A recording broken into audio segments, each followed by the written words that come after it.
Zebra कई ज़रूरी वजहों से झुंड के साथ नदियों में पानी पीने के स्रोत के लिए आते हैं। ज़ेबरा का नियमित रूप से पानी पीने की ज़रूरत होती है, खासकर गर्म और सूखे मौसम में। मगरमच्छ, शेर और दूसरे शिकारी अक्सर नदियों के पास घात लगाकर बैठे रहते हैं।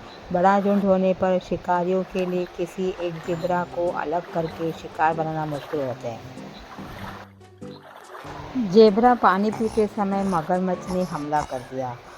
ज़ेबरा के पिछले पैर बहुत मजबूत होते हैं। सही जगह पर मारी गई लात से मगरमच्छ घायल हो सकता है या कुछ देर के लिए सुन्न पड़ सकता है। अगर मगरमच्छ की पकड़ ढीली पड़ जाए तो ज़ेबरा तेजी से दौड़कर पानी से बाहर सुरक्षित जगह पर जा सकता है। कम गहरे पानी में मगरमच्छ अपना खतरनाक डेथ रोल उतनी असरदार तरीके से नहीं कर पाता, जिससे ज़ेबरा के लिए बचने की संभावना बढ़ जाती है।